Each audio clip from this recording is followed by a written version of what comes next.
Now I'm curious as hell. Tell me everything. Turn the car around now. The words came out of my mouth with such force that my husband nearly swerved off the highway.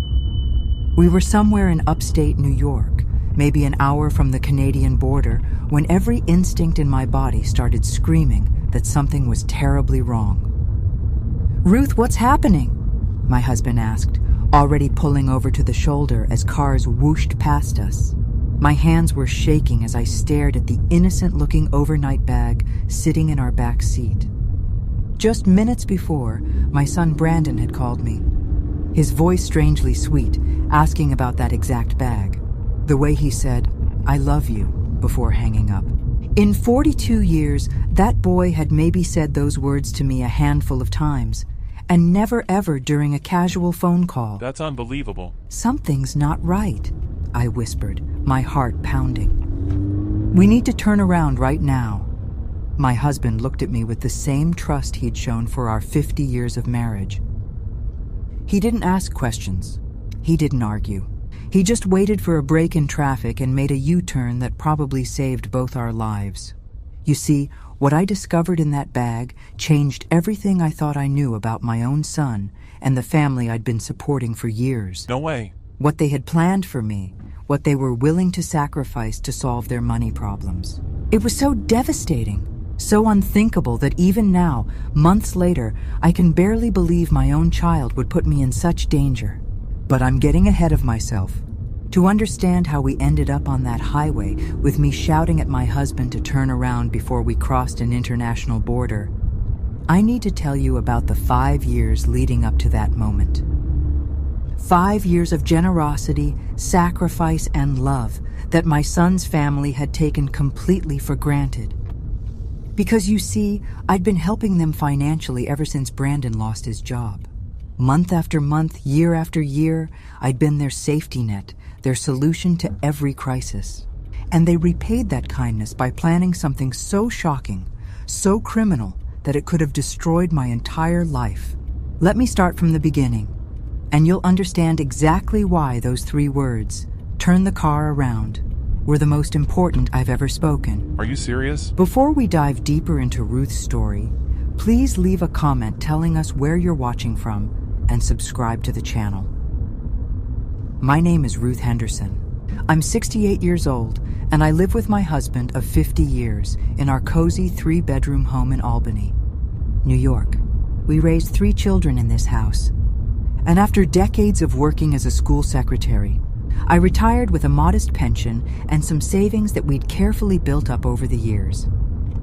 Life was good, peaceful even until 5 years ago when everything changed for our son Brandon's family. Brandon had been working as a warehouse supervisor for nearly 15 years when the company suddenly downsized. Just like that, at 42 years old, he found himself out of work with a wife, Amber, and their 3-year-old son to support. The job market was brutal. Even when Brandon did find work, it was always temporary positions that paid far less than what he'd been making. As his mother, how could I just stand by and watch my son's family struggle? It started small, a couple hundred here and there to help with groceries when things got tight, gas money so Brandon could keep looking for work. Then their landlord raised the rent, and they couldn't make the difference. What was I supposed to do? Let my grandson get evicted? Before I knew it, I was covering most of their major expenses every month. Their rent, car payments, insurance, utilities. I was even buying all the groceries and paying for my grandson's daycare so Amber could work her part-time job at a nail salon. "Mom, I promise this is just temporary," Brandon would say whenever I handed him another check. "As soon as I get back on my feet, I'll pay you back every penny." Amber would nod along, though I noticed she never seemed quite as grateful as Brandon.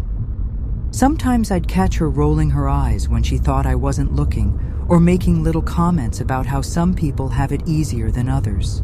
But I pushed those feelings aside because family helps family, right? And oh, how I loved spending time with my grandson. I was babysitting him almost every weekend, taking him to the park, reading him stories, spoiling him the way grandmothers are supposed to do. Those moments made every sacrifice worth it, My husband would sometimes worry that we were giving too much. "Ruth, honey, we need to be careful about our own retirement," he'd say gently. But I couldn't bear the thought of my grandson going without. Besides, we were managing just fine on our pension and Social Security. The years blended together like that. Brandon would find a job, lose a job, find another one that didn't pay enough. I kept writing checks, kept covering their shortfalls, kept being the reliable safety net that held their whole lives together. By the time my grandson started school, I realized I'd been supporting them for almost 5 years straight. Not occasionally, not just in emergencies, but consistently month after month.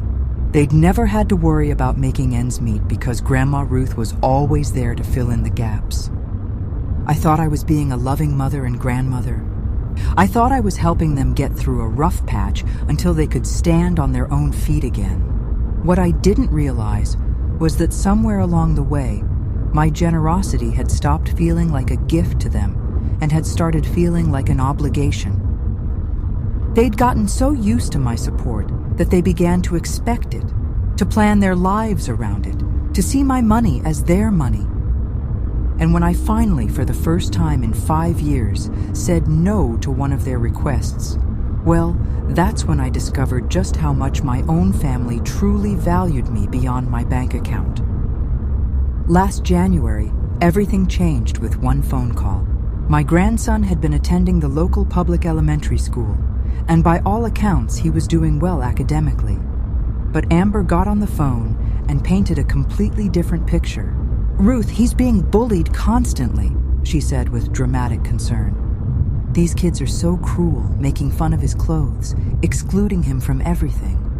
The teachers don't care and the class sizes are huge. He comes home crying almost every day." My heart immediately went out to my grandson. What grandmother wouldn't be devastated hearing that her precious grandchild was suffering? "There's this wonderful private academy across town," Brandon jumped back in. Small classes, excellent anti-bullying policies, really individual attention for each student. It would solve all his problems.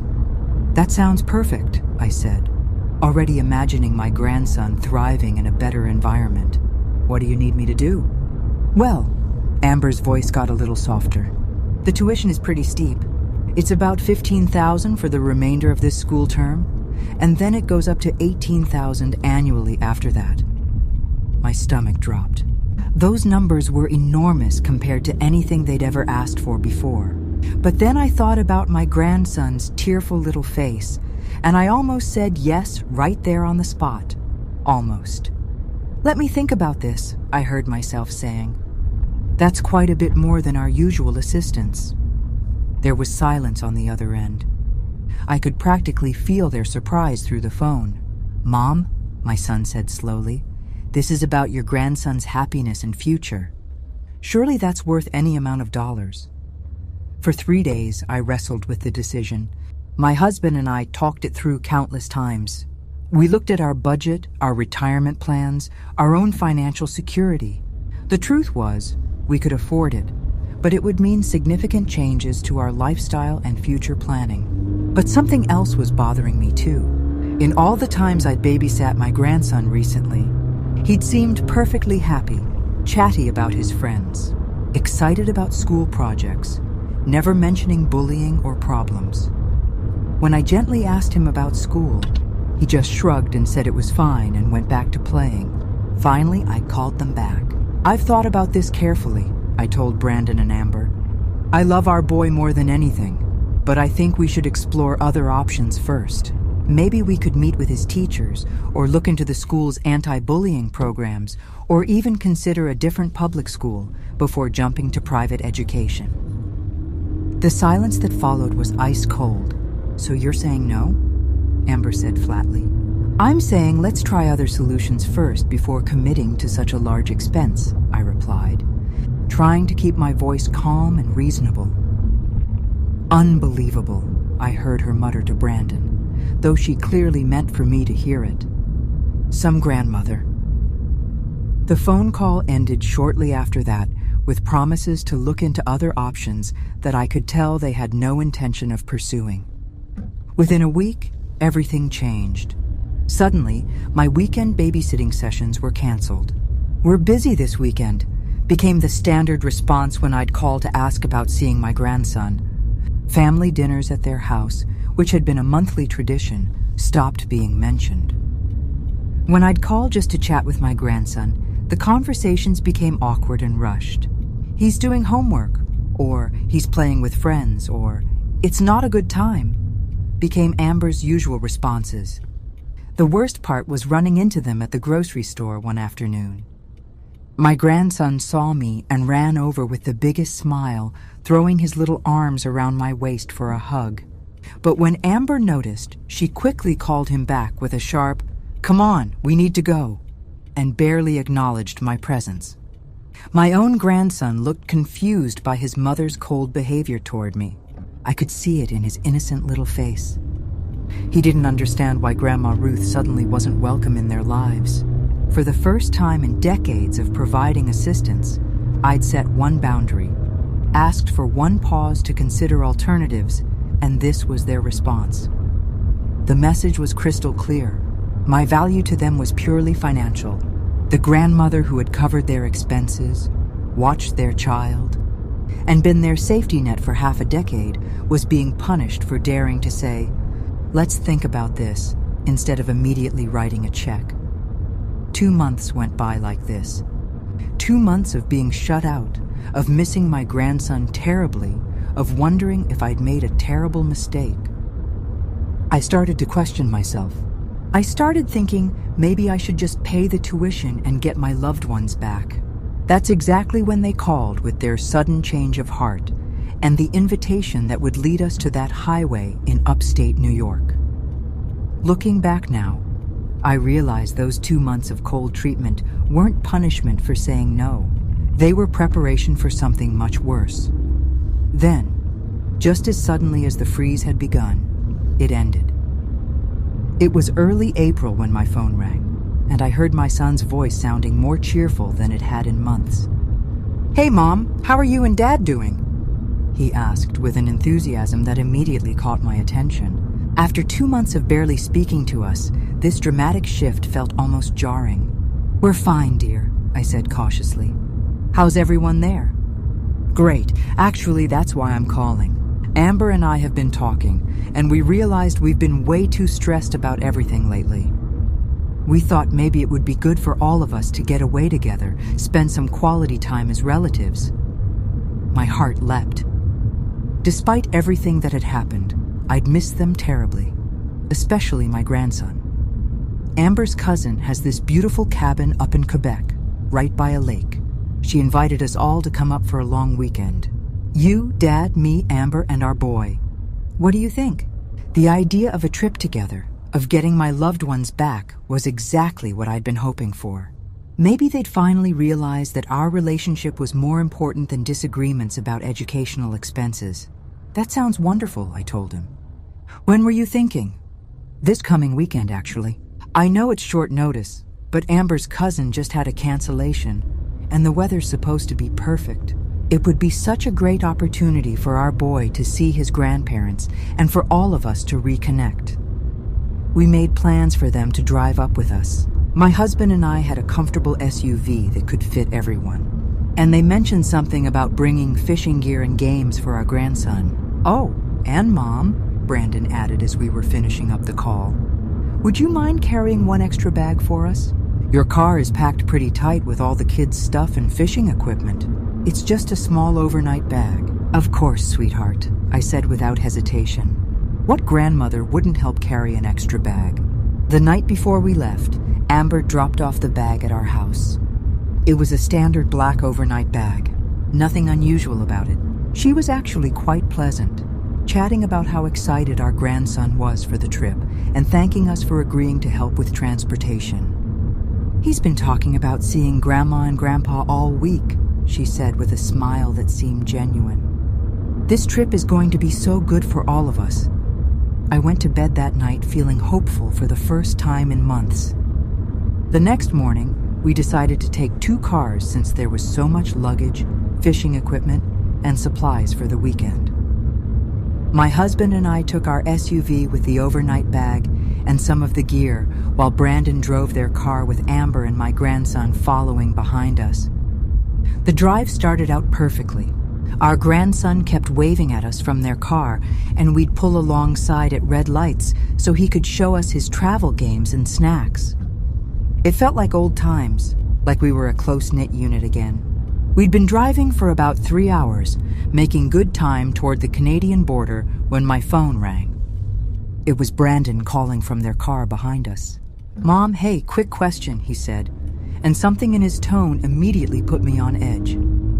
There was a nervous quality to his voice that I'd never heard before. "Yeah, honey, that bag Amber gave you. You've got it with you, right? It made it into the car?" "Yes, of course. It's right here next to me." "Good, good. And you haven't? I mean, you didn't need to move anything around in it or anything, right?" The question was odd. Why would I be going through their personal bag? "No, sweetheart. I haven't touched it." "Why?" "Oh, no reason. Just making sure everything's secure for the border crossing. You know how careful they are these days." He paused and then said something that sent chills down my spine. "I love you, Mom. You know that, right?" "I really, really love you." My son had never in his entire adult life called me just to tell me he loved me. Never. And certainly never with that intensity, that almost desperate tone. I hung up the phone, but my hands were trembling. Every maternal instinct I developed over nearly 7 decades was suddenly screaming at me that something was terribly wrong. "Turn the car around now." That's when I shouted those words to my husband. The words that probably saved both our lives. We pulled over at the next exit, and while my husband kept everyone distracted, I quietly opened that innocent-looking overnight bag. What I found inside made my blood run cold. Carefully hidden beneath my grandson's folded pajamas and some of his favorite toys were small packages wrapped in plastic. Even at my age, I wasn't naive enough not to recognize what I was looking at. Drugs. A significant amount of them.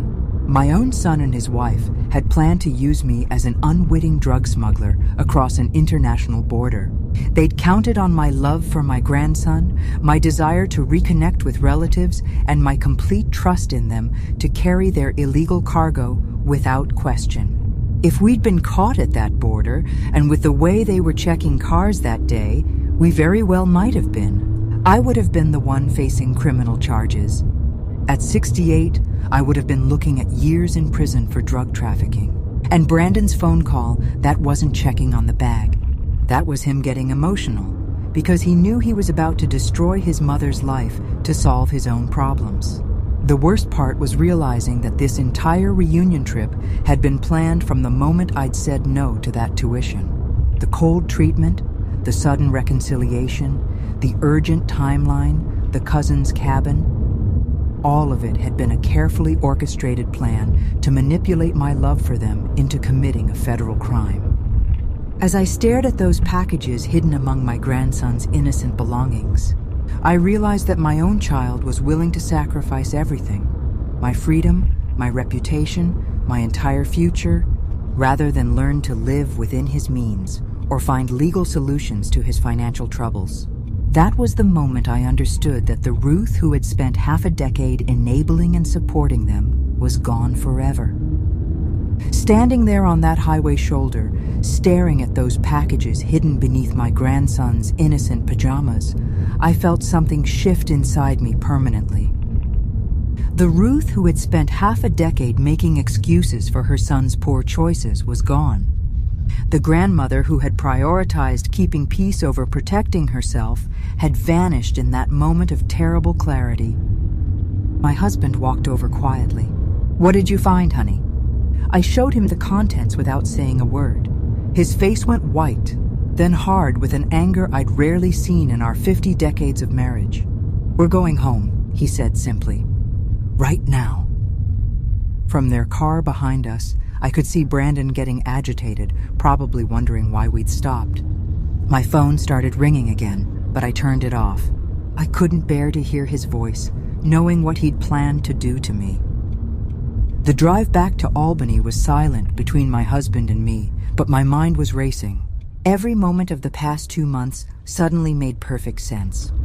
The cold treatment after I'd refused the tuition wasn't punishment.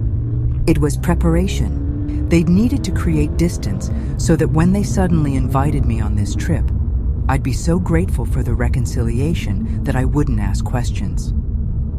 They'd manipulated my love for my grandson, my desperation to repair our relationship, and my complete trust in them to nearly destroy my life. When we pulled into their driveway, Brandon and Amber were already out of their car, looking confused and increasingly panicked. "Mom, what's going on?" my son called out as I walked toward their front door with the overnight bag. "Why did we turn around? We were almost there." I set the bag down on their doorstep and looked at my son. Really looked at him. When had he become someone I didn't recognize? When had his struggles turned him into a person willing to sacrifice his mother's freedom for his own convenience? "I know what's in the bag," I said quietly. The color drained from both their faces. Amber grabbed my son's arm, and I could see them exchanging panicked glances. "Mom, I can explain," Brandon started. "No," I cut him off, my voice steady despite my trembling hands. "There's nothing to explain. You planned to use me to commit a federal crime. You were willing to let me face prison time to solve your financial problems." "It wasn't like that," Amber burst out. "We were desperate. We owe people significant amounts, and they were threatening us. We thought if we could just make one trip..." "You thought you could sacrifice me instead of dealing with your own choices," I finished for her. My grandson was standing behind them, looking confused and scared by the adult's strange behavior. My heart broke for him, caught in the middle of his parents' terrible decisions. "I want you to listen to me very carefully," I continued, my voice growing stronger. "I will no longer be providing any financial assistance to your household. No rent help, no car payments, no groceries, no emergency funds, nothing." "Mom, you can't be serious," Brandon said, desperation creeping into his voice. "We depend on that support. We can't survive without it." "Then you'll need to figure out how to survive, won't you?" I replied. "The same way millions of other adults manage their finances without putting their mothers at risk for federal drug charges." I turned to walk back to our car, but Brandon grabbed my arm. "Please just think about this. We made a mistake, but if you cut us off now, we'll lose everything. The house, the cars, everything." I gently pulled my arm free and looked at him one last time. "You were willing to let me lose everything. My freedom, my reputation, my entire future. Now you'll have to face the consequences of your own choices." As we drove away, I could see them in my rearview mirror, standing in their driveway holding that bag, probably realizing for the first time that their financial safety net was gone forever. That night, I sat at my kitchen table and made a list of every automatic payment, every monthly check, every form of assistance I'd been providing. The total was staggering. I'd been essentially subsidizing their entire lifestyle for so long that I'd forgotten what our own budget looked like without those expenses. Within a week, I'd canceled every form of support. The bank accounts they had access to for emergencies, the credit card I'd given them for groceries, the automatic payments for their car insurance, all of it gone. I also did something else that night. I called a lawyer and described what had happened, asking what legal steps I should take to protect myself. He was horrified by their plan and helped me document everything in case they ever tried to claim I'd been involved willingly. For the first time in decades, I was putting my own safety and well-being ahead of my son's convenience. It should have felt selfish, but instead, it felt like the most responsible thing I'd ever done. Because the truth was, by enabling their poor choices for so long, I hadn't been helping them. I'd been preventing them from learning to solve their own problems, to live within their means, to make adult decisions about their lives. And now, finally, they would have to. 4 weeks after I cut them off, reality hit them hard. My phone started ringing constantly. First it was Brandon, then Amber, sometimes even using my grandson's phone to try to guilt me into answering. I let every call go to voicemail. The messages started out angry. "Mom, our credit cards are being declined everywhere. You can't just abandon us like this." Then they became desperate. "Please, we're about to lose the house. Just help us one more time and we'll figure something else out." But I'd heard those promises before for 5 long decades. This time I stayed strong. Then came the call from my daughter-in-law's sister, whom I barely knew. "Ruth, I think you should know that Amber and Brandon are planning to try that Canada trip again," she said quietly. "But this time they're planning to go themselves. They're desperate, and I'm worried they're going to do something stupid." My blood ran cold. Even after everything that had happened, they were still planning to traffic drugs rather than find legal solutions to their debt problems. When I asked this weekend, they asked me to watch their son. They said they were going on a business trip for a couple of days. I immediately called my lawyer. He advised me to contact the authorities with this information, but I couldn't, even after what they tried to do to me. That Saturday morning, I was drinking coffee in my kitchen when my phone rang. It was a number I didn't recognize. "Is this Ruth Henderson?" a woman's voice asked. "Yes, this is Officer Martinez with U.S. Border Patrol. Your son Brandon Henderson and daughter-in-law Amber Henderson were arrested early this morning, attempting to cross into Canada with illegal substances. They listed you as their emergency contact." My hands started shaking, but not from shock. I'd known this call was coming. "Where is their son?" I managed to say. "He's currently with a family member, but Child Protective Services needs to arrange proper placement since you're listed as next of kin." Within hours, I was filling out emergency custody paperwork.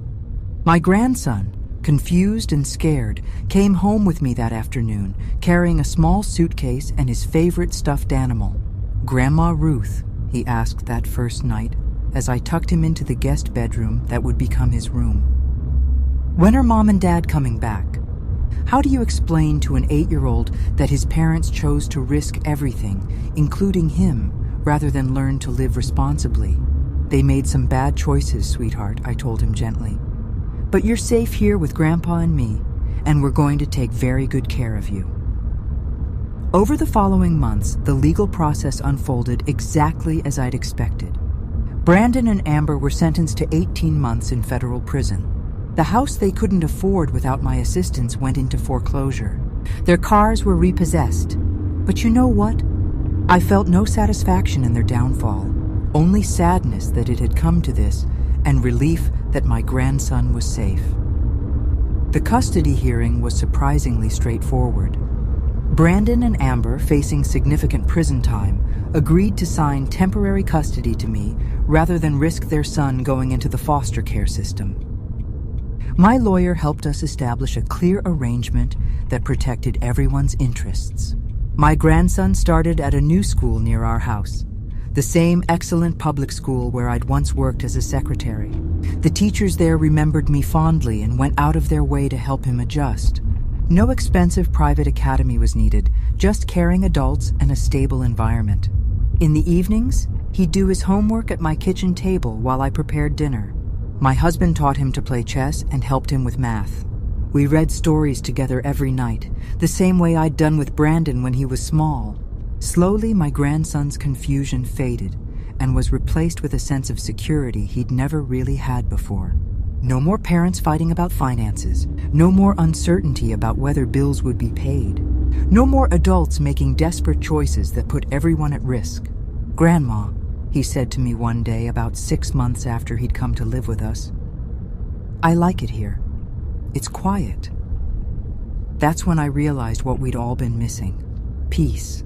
Simple, ordinary peace that comes from living within your means, making responsible choices, and putting the well-being of children first. As for Brandon and Amber, they write occasional letters from prison. Brandon's letters are full of apologies and promises to do better when he gets out. Amber's are mostly complaints about prison conditions and reminders that I owe them for all the difficulties they're facing. I don't respond to either of them. My lawyer has advised me that when they're released, they'll likely seek to regain custody of their son. We're already preparing for that legal battle, documenting the stable home environment we've provided and the educational progress my grandson has made. But for now, our days are filled with school projects, weekend fishing trips with my husband, and quiet evenings reading together on the couch. My grandson is thriving in ways I never saw when he was caught in the chaos of his parents' financial irresponsibility. And me, I've learned that sometimes the most loving thing you can do is refuse to enable destructive behavior, especially when it's coming from your own child. I'm 73 now, and I have no idea how many more decades I have left. But I know I'll spend whatever time I have raising my grandson to be the kind of man who solves problems honestly, treats people with respect, and never, ever asks someone else to pay the price for his mistakes. That's my story. That's how a grandmother's protective instincts and willingness to set boundaries saved not just her own life, but gave her grandson the stable childhood his parents couldn't provide. Sometimes the most powerful thing you can say to people who take advantage of your generosity isn't, "I'll help you one more time." Sometimes it's, "I love you too much to keep enabling you." And sometimes that's exactly what the next generation needs to hear.